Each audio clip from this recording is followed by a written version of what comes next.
A throttling calorimeter is used to measure the dryness fraction of the steam in the steam main which has been flowing at a pressure of 8 bar.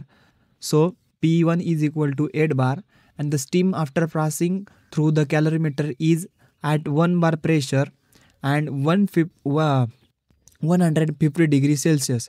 So T2 is equal to 150 degrees Celsius.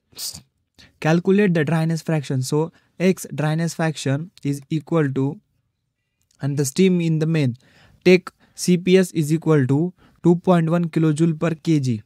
Condition of a steam before throttling, P1 is equal to 8 bar and X1 is equal to dryness fraction. We need to find the dryness fraction. And condition of the steam after throttling, P2 is equal to 1 bar and Tt is equal to T superated temperature second, so is equal to 115 degrees Celsius. To convert it into Kelvin, and as a throttling is constant enthalpy process, H1 is equal to H2. So H1, आता इथं काय करायचं, H1 ची value साठी काय formula आहे, HF1 plus X1 multiply by HGF1 is equal to, आता H2 ची व्हॅल्यूसाठी काय फॉर्म्युला आहे, HF2 plus HFG2 plus CPS multiply by T superheated 2 minus TS2 झालं. आता याच्यात फक्त व्हॅल्यू टाकायच्या.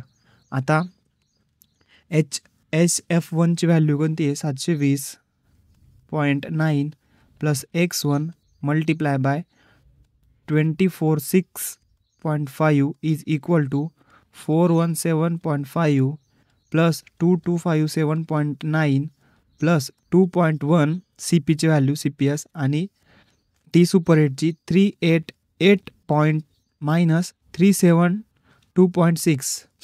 आणि आता काय करायचं, पहिली टर्म सॉल्व करून घेऊ. ही तिचा आन्सर येईल 720.9 प्लस 2465 X1 जशीच तशी खाली लिहून घेतली. आता याच्यात एक पण व्हॅल्यू मिसिंग नाही, मग ही पूर्ण सॉल्व करायची कॅल्सियत. मग आन्सर येईल हिचं 2707.7 हे आलं. त्याच्यानंतर X1 मिसिंग आहे, मग याला रिअरेंज करू. मग X1 is equal to 2707.7 minus, आता ही 720 पॉईंटची याला काय प्लस, इकडे आली काय मग राईट साईडला गेलो काय झाली मायनस 720.9 डिवाइड बाय, आता ही एक्सला काय होती मल्टिप्लायला होती, इकडे गेल्यावर काय होईल डिवाइडला जाईल. मग 2046.5 इज इक्वल टू, मग ड्रायनेस फ्रॅक्शन भेटला आपल्याला, हे कॅल्क्युलेट केलं, ड्रायनेस फ्रॅक्शन भेटला 0.97. So X1 is equal to 0.97.